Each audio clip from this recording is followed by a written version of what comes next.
berbisnis itu kan membangun sistem, ya. Ya, jadi pemikiran kita itu kalau kita lakukan dalam suatu usaha atau suatu bisnis, mungkin nanti dia akan sia-sia. Saya mungkin mati kan, saya nggak mungkin bisa wariskan otak saya kan.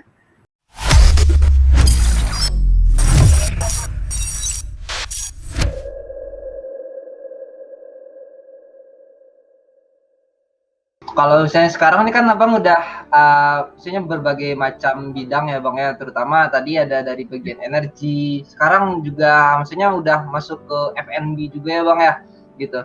Nah, kalau menurut Abang nih bagaimana sih pandangan Abang terhadap UMKM atau IKM yang memang saat kayak yang kita lihat sekarang Bang ya, dari terkena pandemi begitu Bang. Nah, dari Abang gitu gimana gitu Bang, menurut Abang gitu? Apa solusinya ya, memang gitu gini, Bang terhadap kawan kini? Ya. Jadi kan usaha mikro kecil menengah, industri kecil menengah itu kan sudah terbukti ya dari krisis mungkin 97, 2000 berapa gitu, 2004 atau 2010-an gitu ya, sampai sekarang kan itu yang selalu penopang ekonomi kita di saat terjadi krisis seperti ini. Kenapa? Karena bisnis UMKM IKM ini dia masuk ke sektor real ya, masuk ke yang dibutuhkan oleh masyarakat. Istilahnya seperti apapun, misalnya seperti sekarang, walaupun COVID segala macam, orang butuh yang namanya makan, ya. Orang butuh yang namanya minum. Jadi kebutuhan-kebutuhan itu banyak UMKM IKM ini, ya. Jadi makanya saya sering sampaikan, sebenarnya kalau menurut saya nih ya, ada 3 layer di bisnis itu kan.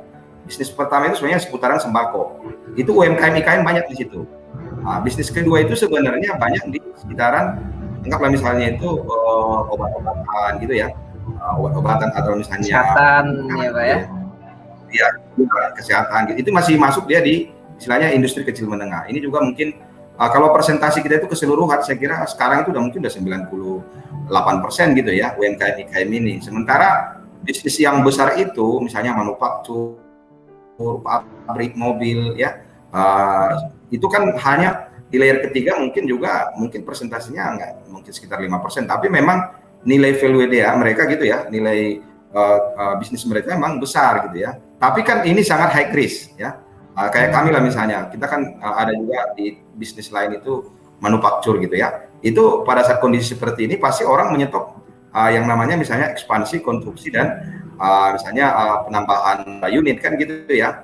Mau nggak mau kan harus stop. Tapi kan kita sebagai pebisnis kalau kita tidak main di UMKM IKM, apa yang mau kita bisa jalankan kan gitu ya. Jadi memang UMKM IKM inilah yang menjadi pertahanan gitu ya. Cuma memang gini loh, dalam artian gini ya, saya kan juga konsultan life cycle assessment di Dirgantara Indonesia ya. Itu kan bisa kita bayangkan untuk membuat misalnya satu pesawat itu berapa puluhan miliar atau ratusan miliar gitu ya yang dikeluarkannya. Tapi pada saat misalnya itu laku satu ya kan, mungkin itu sama untungnya dengan 100-an atau 200-an bisnis UMKM kan gitu ya. Nah, tapi kan UMKM ini sendiri, makanya saya bilang UMKM sendiri, mereka bisa nggak semuanya bersatu gitu loh ya. Makanya salah satu bisnis kita kan, saya buat Dakaramat ya, Dakaramat pusat oleh-oleh UMKM. Karena saya melihat memang UMKM ini yang agak susah itu kan bagaimana dia bisa naik kelas gitu ya. Artinya untuk naik kelas itu kan pasti butuh requirement, bagaimana misalnya menyajikan produk yang istilahnya yang sesuai dengan kebutuhan pasar, baik dari misalnya PIRT segala macam gitu ya, labeling, packaging gitu ya. Tapi memang ini pada saat nanti misalnya anggaplah misalnya suatu situasi ekonomi sudah membaik lagi, kan kadang-kadang government itu juga kurang kurang tertarik lagi di sana karena bisnis atau untung yang dihasilkan juga tidak sebesar misalnya saya main di pesawat terbang, saya main misalnya di manufaktur gitu ya, seperti itu gitu. Jadi mereka besar secara kuantiti gitu ya, tapi memang kalau ada pandemik atau seperti ini, mereka yang bisa istilahnya bertahan karena dia istilahnya ada tenaga kerja gitu ya, istilahnya juga tidak membutuhkan high teknologi, tapi dibutuhkan orang gitu. Jadi saya kira UMKM ini memang diprioritaskan. Cuma memang tugasnya pemerintah ini menurut saya ya, kalau menurut saya pribadi nih, termasuk kita lah sebagai pengusaha, kan? Tugas kita itu bagaimana mensinergikan gitu, bagaimana mensinergikan UMKM IKM ini dengan pengusaha besar, sehingga ada krisis pun sama-sama hidup dan sama-sama bertahan gitu kan. Bang ya. Ya butuh memang ada sinergi ya Bang ya antara yang dari kawan-kawan dari UKM, IKM hingga pun pemerintah gitu ya Bang. Karena Ya, kalau menurut aku sih di realitas sekarang sih gitu ya Bang ya. Yang apalagi pandemi sekarang kita lihat kalau misalnya yang kawan-kawan kita yang di IKM wah pada merana gitu ya Bang ya. Sedih karena PPKM gitu nggak bisa jualan full gitu, sepi gitu. ya, Nah, ya. jadi itu sebenarnya kan itu juga sama-sama jadi problem kita bersama begitu Bang, gimana caranya gitu kan, biar ya apa namanya, mencoba tetap bertahan di pandemi ini gitu ya Bang, gitu. Iya, gini, kan kita kan merasakan ya, kita merasakan sebagai pebisnis UMKM gitu ya, atau inilah ya. Jadi pada saat kurang mendarat lah istilahnya ya, kurang menyentuh tanah itu program-program dari pemerintah itu kan. Ya sekarang Iya. anggaplah misalnya kita sekarang kan bisnis di EBI, kita punya Dakara Kopi, Dakaramat. Kan yang dilakukan pemerintah itu kan hanya larangan-larangan saja. Terus apa kompensasi? Betul. Ya kan? Terus ya Solusinya silakan, bagaimana gitu ya Bang? ya silakan jualan online. Ya kita sendiri yang juga disuruh membangun platformnya, membangun semuanya. Sementara kita kan lagi terpuruk gitu kan. Kan coba Iya, kita lihat begitu. misalnya video-video atau di luar itu kita melihat seperti di Jerman kemarin katanya, kamu kalau misalnya punya karyawan sekian, karena kamu nggak mampu berkembang, ini dibayarin pemerintah sekian, kan gitu ya. Iya, betul Nah, betul. terus Ada subsidinya ya Bang ya. kalau nggak jualan, pajak kamu di ini gitu ya. Itu karena gini, memang pandemik ini, COVID ini saya kira kan harus kita selesaikan, harus kita tuntaskan. Ini sama-sama masalah kita gitu ya. Tapi ekonomi ini juga kan menjadi masa depan kita gitu ya. Kita nggak bisa juga tetap hidup sehat tanpa ekonomi yang istilahnya bisa jalan normal gitu ya. Tapi untuk mencapai ekonomi ini kan pandeminya harus selesai dulu, ya kan? Iya, betul. Tapi kan selama pandemi ini lagi sedang diselesaikan, harusnya dari sisi pemerintah mengerti juga dong pengusaha UMKM IKM gitu ya. Minimal misalnya rincilah gitu loh ya. Rincilah istilahnya solusi-solusinya itu. Tidak di awang-awang lah kalau menurut kita. Nggak tegas dan keras saja sama yang pedagang kecil, cuman ya ada solusi gitu. Oh ini dagangannya nih biar cepat tutup, ya udah dibeli gitu kan, tutup pulang kan. Nah itu kan sebuah solusi. Itu sih yang pengen kayak wah keresahan kita saat ini ya Bang ya. Iya harusnya begitu. Dan ini Bang kayak kita keluar topik deh ya. Tapi nggak apa-apa Bang, kita ini sambil santai aja gitu kan. Iya. Kalau dari Abang gitu, kalau di titik ini Abang apa sih arti dari kesuksesan menurut Abang begitu? Nah, di titik ini nih Bang gitu. Saya kira saya kan S1, S2, S3-nya di PB ya, karena saya sambil bisnis ya. Saya kira motto IPB itu menginspirasi pada diri saya. Saya pun istilahnya berbuat dan memberi yang terbaik gitu ya. Kalau IPB itu kan mencari dan memberi yang terbaik. Artinya kita dalam berusaha juga kita mengikuti prosesnya. Kita harus lakukan yang terbaik karena saya sering sampaikan ilmu Tuhan itu ilmu penutup ya. Jadi jangan juga kita menghalalkan segala cara. Artinya prosesnya itu harus kita lalui. Ada istilah orang itu proses tidak mengingkari hasil kan gitu ya. Nah, itu terus kita juga harus berbuat yang terbaik. Kalau dalam istilah saya itu saya sering sampaikan bisnis itu tidak sekedar tambah kali, tapi juga harus ada bagi kurang gitu ya. Jadi bagaimana kita istilahnya berbagi dengan tim. Ya sekarang saya mengatakan saya sukseskan misalnya, saya kira kita tanya dulu misalnya timnya gitu ya. Apakah timnya misalnya sudah nyaman dengan kita? Apakah kita misalnya sudah open dengan tim kita gitu ya? Dan pastinya juga misalnya kan kita tanya juga keluarga kita. Apa kita sudah berhasil membangun keluarga kita gitu ya. Jadi sukses itu sebenarnya bukan pencapaian pribadi menurut saya. Lebih pada bagaimana kita berguna ya sebagai manusia yang berguna di lingkungan keluarga ya, di lingkungan bisnis kita dan juga di masyarakat kita. Pada akhirnya untuk bangsa dan negara kita kan gitu ya. Pada saat kita misalnya bisa memberi nilai ya, makanya sukses itu kan nggak mesti saya harus jadi kaya gitu ya. Bisa saja saya biasa-biasa saja, tapi saya misalnya menjadi inspirasi atau motivator terhadap orang-orang di sekitar saya kan gitu ya. Itu saya kira juga bagian dari kesuksesan. Pada saat kita tidak menjadi role model minimal misalnya untuk anak dan keluarga kita, itu perlu kita koreksi gitu loh. Saya sudah benar belum seperti itu ya. Salah satunya berarti yang sukses itu berarti ilmu yang bermanfaat ya Bang ya? Ya, saya Ya kira Bang, gitu. jariah ya Bang, ilmunya jariah ya Bang ya? Itu Ya, sukses makanya yang sesungguhnya ya Bang ya? betul sekali tadi. Gitu. Wah, sangat menarik sih Bang ini.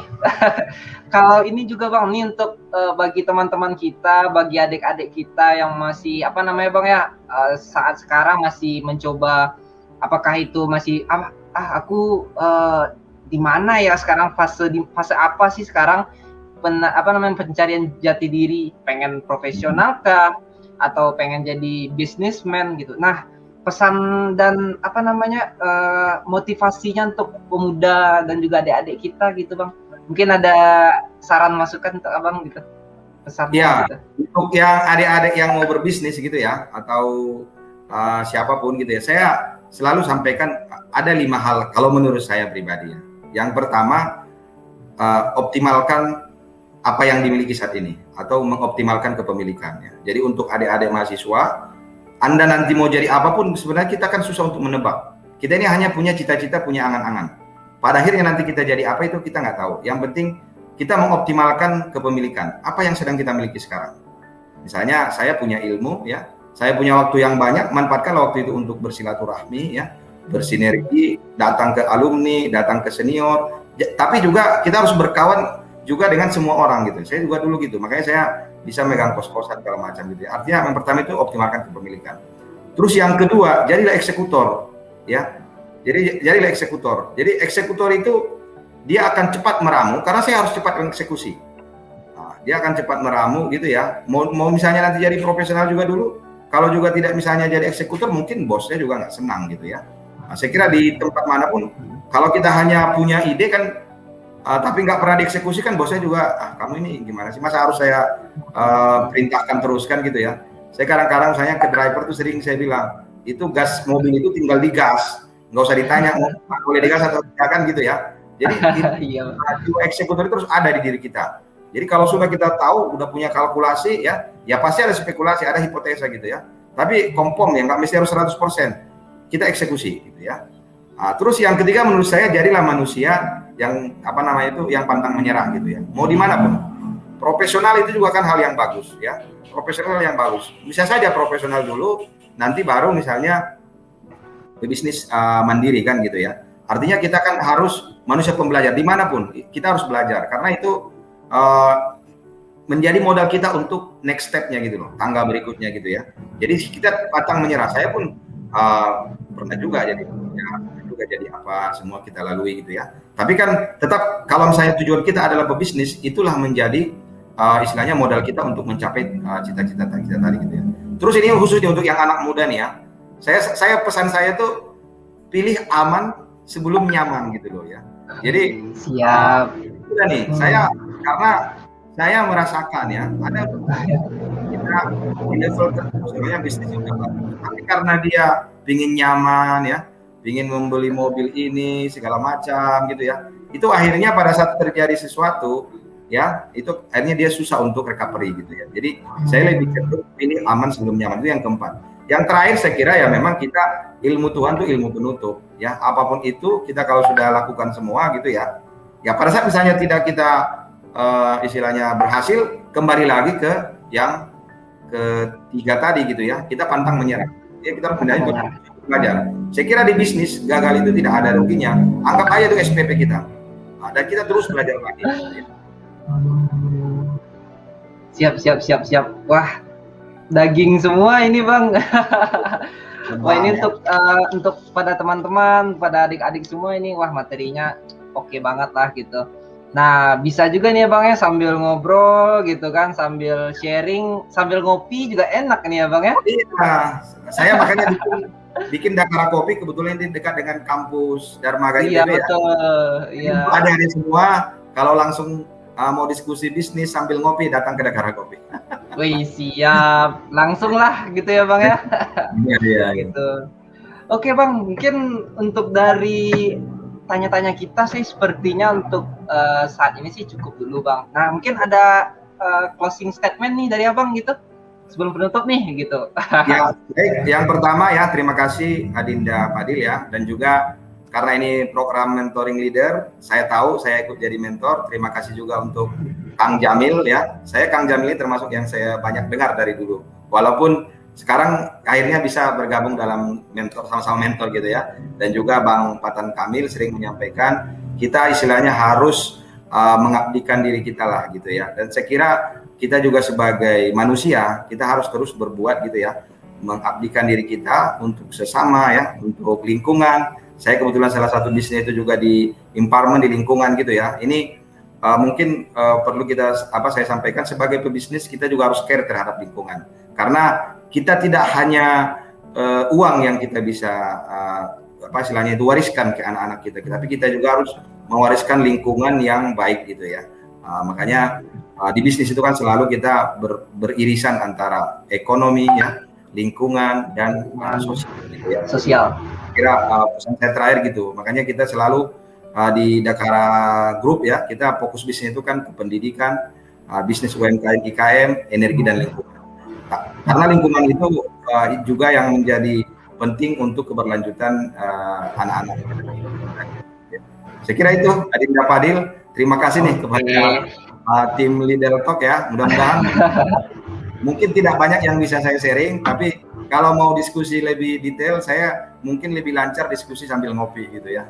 Wah, siap Bang Kiman gitu. Terima kasih banyak Bang Kiman atas waktu dan juga kesempatannya gitu.